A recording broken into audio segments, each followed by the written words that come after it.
Hello and welcome to Stuff That Interests Me with me, Dominic Frisby. Now there's a certain category of comedian, I don't know what the name is for this category of comedian, but they've been going normally 20 or 25 years. They haven't quite made it perhaps as big as they should have on the telly, but nevertheless they've got fantastic acts which all the other comics will always watch, and that act can usually play any room at any given time, almost. And in that category I put people like Mike Gunn, Phil Nichol, Roger Monkhouse, people like this, and also the man sitting opposite me, who is an old friend of mine. He is Ben Norris. Hello, Ben. Welcome to the programme. Thanks for having me. This is a lovely studio. It is a lovely studio. Now, what are we going to talk about? We are going to talk about the state of comedy, but we're also going to investigate. Ben is quite passionately left-wing, whereas I'm quite libertarian in my politics, and I want to have a healthy argument with Ben about various issues, and we're just going to see where it takes us. We're neither of us political experts. It's going to be very much a sort of pub level type of argument. But before we do that, Ben, let me just quickly, by way of a kind of warm up, let's just talk about comedy at the moment. What do you think about comedy? Where is it? Well, it's not left wing enough, is it, for a start? Really? Well, I don't know if it is. Don't you pine for the right-wing comedy of the 1970s? Well, not so much. Although I think there's been a little bit of a return to that, but that's slightly beside the point. I don't think the comedy circuit is necessarily sort of the left-wing cabal that perhaps some people might suggest that it is. I think a lot of comedians are fairly apolitical and surprisingly uninterested in politics. And I have to say, as you probably know, my act is only very lightly peppered with little bits of pub politics and not, I don't have an agenda during my comedy because I find it very difficult to be very funny about that. I think that's tricky, as some people who are political comedians prove on a regular basis. I take my hat off to people who can do that and people who are willing to do that without getting laughs. But I'm perhaps I'm not brave enough to speak to risk that for a long period of time without that reassuring giggle from the audience, which is it's oxygen, isn't it, for a comic? It's the only thing that keeps you going. I think left-wing comics, certainly on the circuit, it is changing slightly, as you alluded to, but left-wing comics tend to be more vocal about their politics, and those who lean to the right or maybe libertarian or whatever just keep their politics to themselves because they know that by uttering those kind of views, it's not going to help them, it's not going to get them on telly. Yeah, I think that was definitely the case from the 80s through to 5 to 10 years ago. It was too easy for a lefty comic to get a room full of people to agree, that tacit approval of yay. But first it was We Hate Thatcher. It was a bit then of that, it was George Bush is an idiot. Yeah. Now it's Donald Trump's an idiot. Yeah, it's very tricky to find a new way of taking the mickey out of Trump because he's already a parody of a ludicrous American politician. You cannot believe that he is where he's at, and what's the point in writing anything about a man who writes stuff for himself every day that's funnier than you could ever? You don't need to exaggerate Trump, do you? He is what he is. But yeah, I was going to say that I think audiences at comedy, I don't think the audiences were as political or lefty as perhaps we thought either. I think they kind of went along with a general consensus, but I think if you were to interview them all on the way out of a club, I'd be surprised if many of them were in any way politically active. What I found with, I give kind of financial talks and I perform in comedy clubs, and I found in the lead up to the Brexit vote, if I would go, who's voting Remain, 90% of the room would be quite vocal about the fact that they were voting Remain. And you can sort of say that Remain is slightly a left-wing thing. I know it's not quite that black and white, but sort of. Whereas if I did the same kind of audience survey at a financial talk, it would be the other way. Yes. 80 or 90% of the room would be leavers. And yet I was reading that a lot of big business wanted us to remain because it's much better for them and business. There's a difference between business and finance. Is there? Yeah. I'm talking about people who invest, risk their own capital, rather than a businessman who's like the CEO of a company. Oh, okay. So I think I was talking about people who generate wealth. You're talking about people who just have wealth. No, and I'm muck talking about with the it. people who generate wealth, and you're Okay. talking people who muck about with other people's wealth. Oh, okay. So if you look at the kind of Brexit, the people who were in favour of Remain, the business people who were in favour of, like the Leavers tended to be entrepreneurs, people who'd started their own businesses, the kind of James Dysons of this world, whereas the Remainers tended to be, you know, Stuart Rose, the CEO of a large bank, the CEO of a large company, people who'd rather than risen up the ranks by inventing a product and bringing it to market, they'd risen up the ranks by going up the ranks of a big institution. Yeah. So Remain was much more institutionally supported, whereas Leave was kind of the freer world, if you Right. like. Okay. Well, that's interesting. I was expecting a big kind of counter-argument from Well, you there to prove me wrong, but you're just kind of nodding away. I'm preparing all my ill-thought-out arguments, and I'm going to deploy them.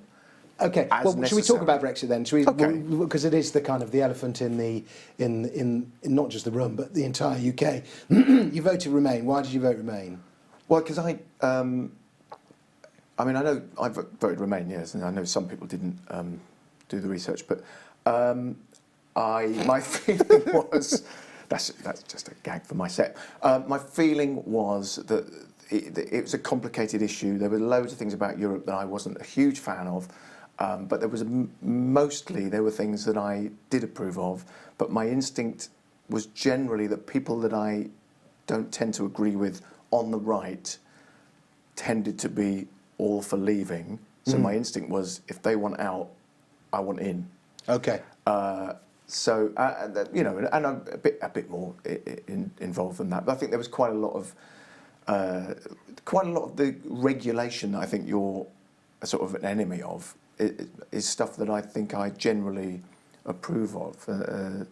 Food standards, health and safety, things that generally... I don't think we're going to lose food standards by leaving the EU, are we? Are we not? I thought we were going to start importing chlorinated chicken from America. I think that was a red herring. Oh, it's chlorinated herring we're importing. Okay. but yeah, well, you know, time will tell. But certainly, I think there are lots of Brexiteers for whom their idea of freedom is less regulation on how they make money, and they want the freedom to just make money, like making money is in and of itself a goal. And I would question that whole concept. It's so complicated, isn't it? For a start, I think that rampant capitalism is unsustainable in the long term. I just think the planet cannot take it. If we just keep taking the bar graph and going up like that... You see, I would counter that, and I would say rampant statism is unsustainable in the long term. Okay, why? Because if we need to define what we mean by capitalism, but free markets tend to be... The biggest creator of waste is generally the state. And, you know, waste is we are consuming too much. I thought it was McDonald's, but... Maybe I got that wrong. No. I think if you look at what waste McDonald's creates in the UK and compare it, say, to the NHS, you'll find that the NHS is far more wasteful. A lot of rubber gloves.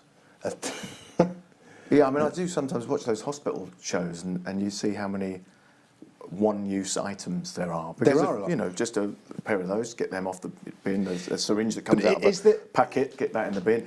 And obviously, is the subtext here is the subtext a criticism of my implicit criticism of using rubber gloves, or are you saying we need to use our rubber gloves better?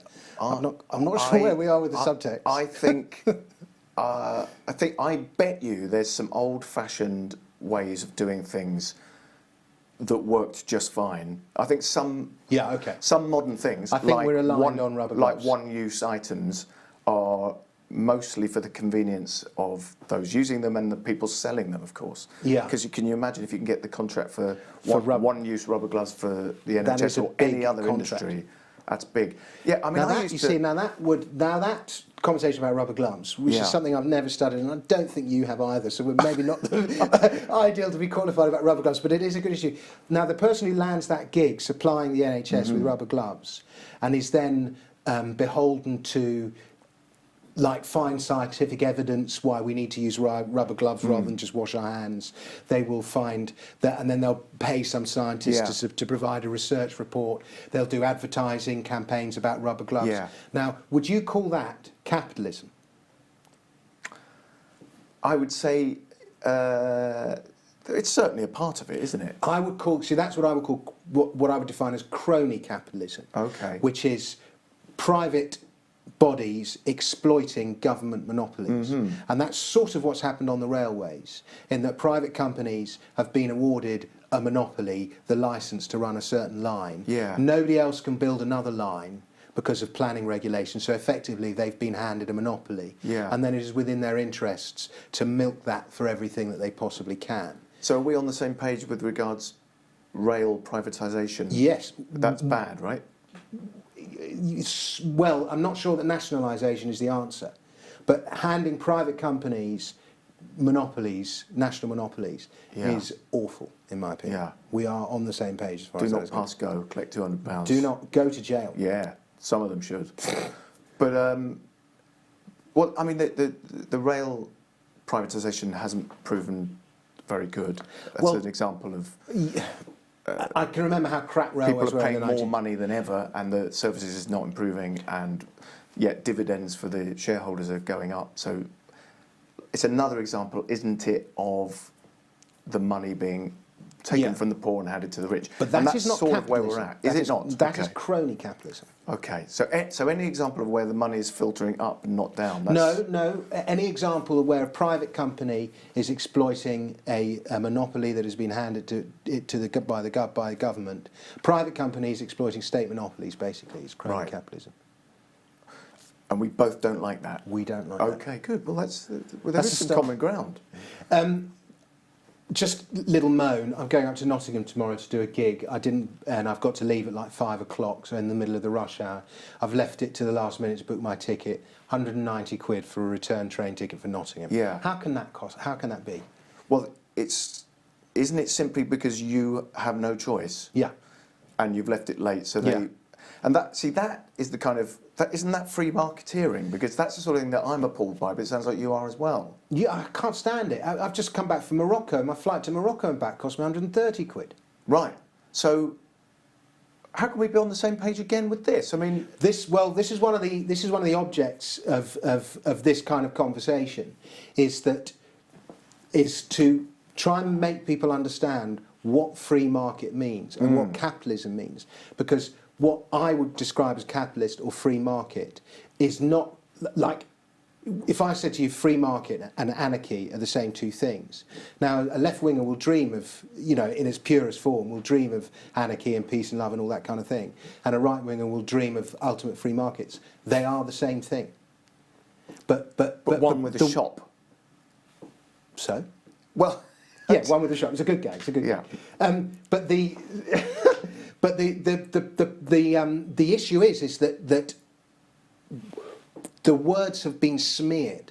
The words capitalism and free market have been smeared, and they're going to do the same to the words free speech as they've done to free market. They will, because of this whole argument about censorship that's coming up. Yeah. And people think that free markets are evil. They're not, because they don't fully understand what the implications are. So getting back to your extortionate train ticket, where you're literally being exploited because you didn't know that you needed a ticket for Nottingham until today. But it's my fault because I left it at the last minute. Is there another way for that? Should there be a cap on prices for train tickets, for instance? Well, I'm not in favour of intervention.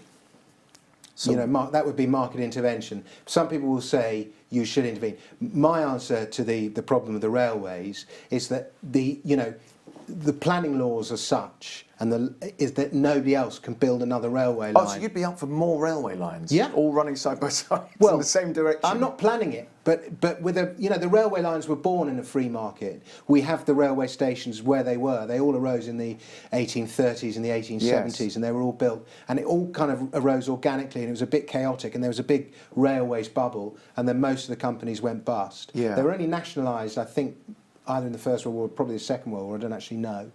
But so the nationalisation of the railways came later. But yeah, I mean, if other people could build railways or alternative forms of transport, Right. But basically But the competing government. railway lines all going in the same directions, you're obviously joking about that, right? No.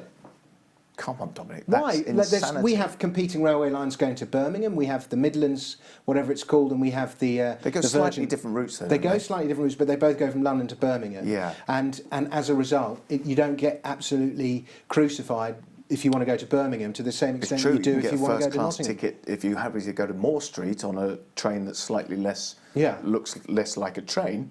You can do it for about £6. Yeah, but that's the tiniest amount of competition has enabled railways to become affordable. Okay.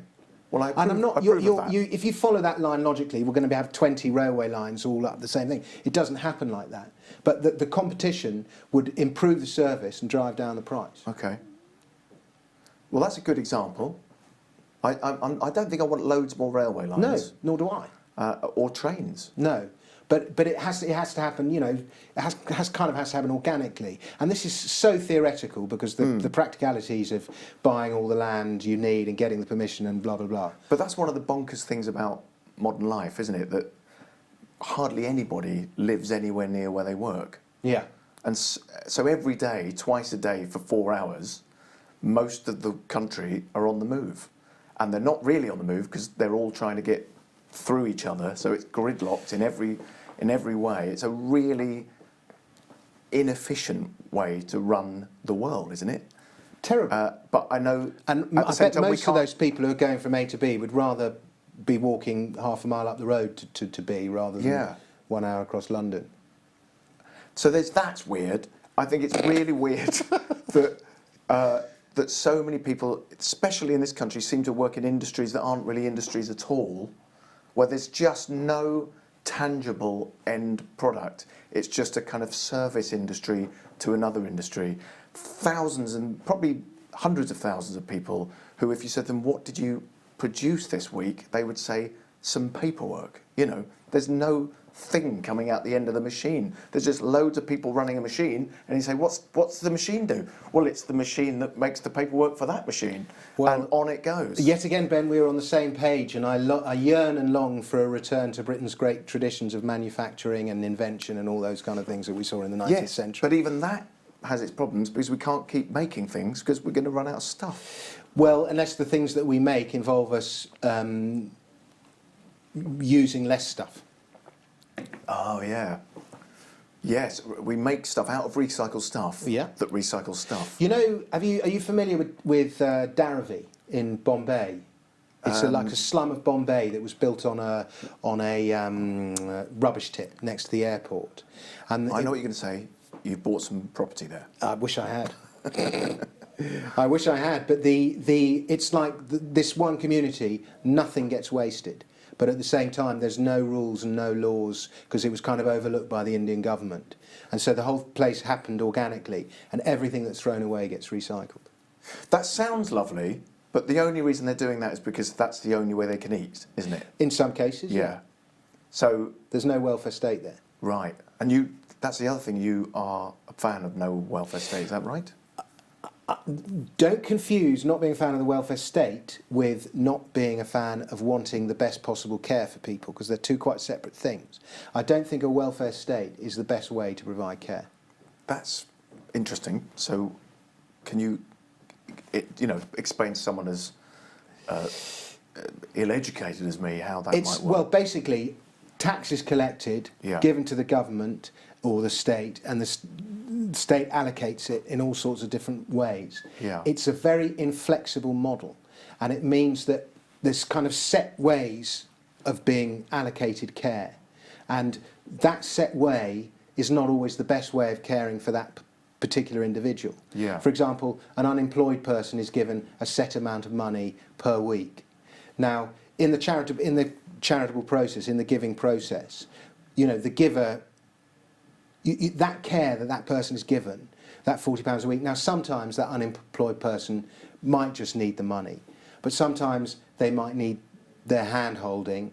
Sometimes they might require anonymity. Sometimes they might require a bit of public shaming in order to get them into doing something. Sometimes they might require a kick up the backside. You know, different circumstances require different forms. Booths. The Different public booths. shaming booth. Well, the but different backside kicking circumstances booth. require different forms of care. Right. And when you have a top-down system of state across, it's just impossible for that amount of flexibility to come into the welfare system.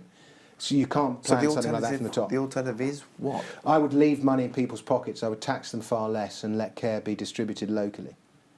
But what about this unemployed guy? He's not paying tax. No, but the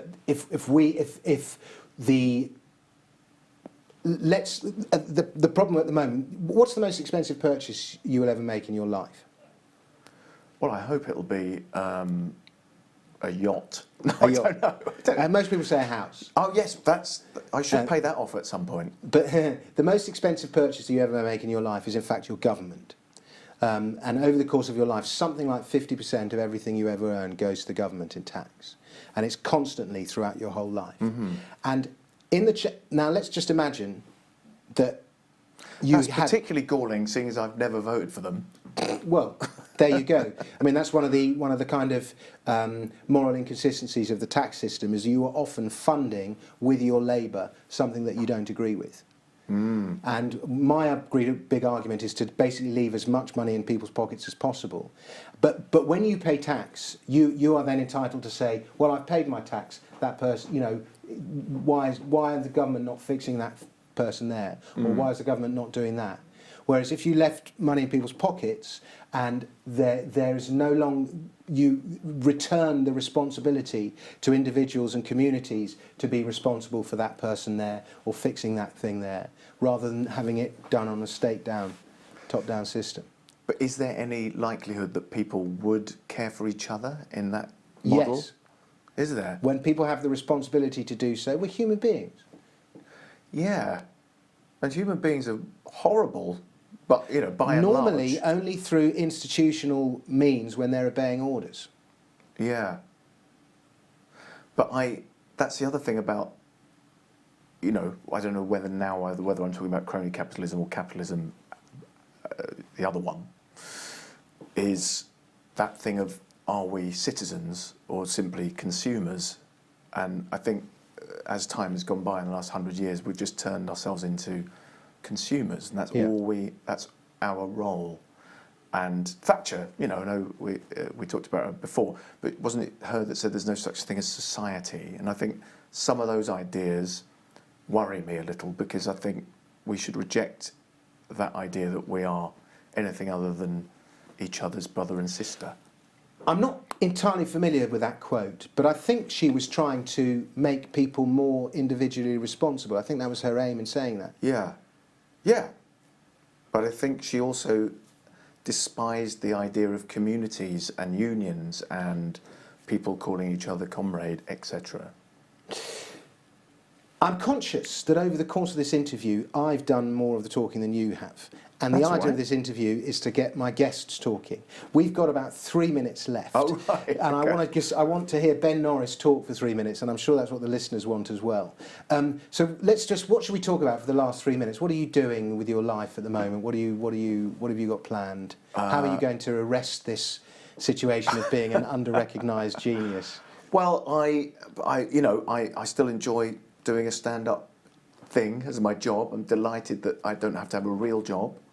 I feel that I'm slightly outside of society, but I am a consumer as well. Obviously, I have a mortgage, as you say, interest only, pay it off one day.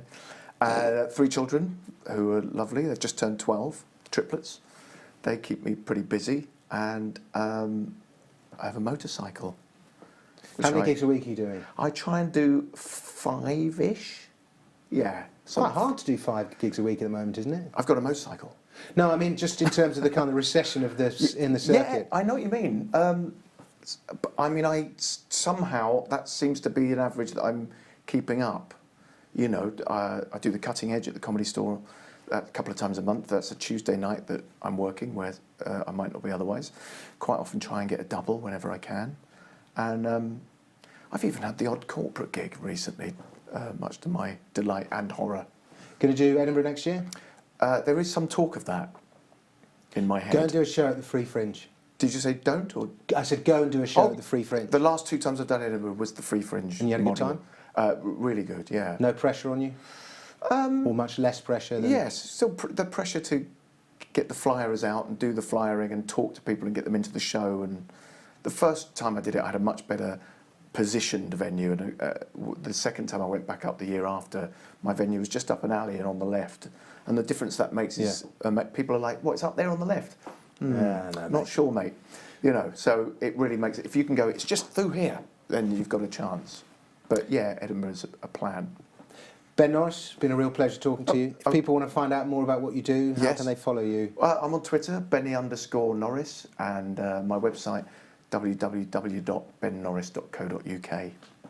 And if you're a football manager, Ben Norris is also a very useful left back. If you need a job doing, he'll do it for you.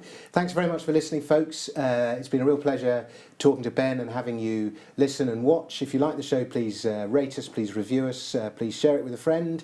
Do all those things that help us build up a following. And I'll be back next week with more stuff that interests me.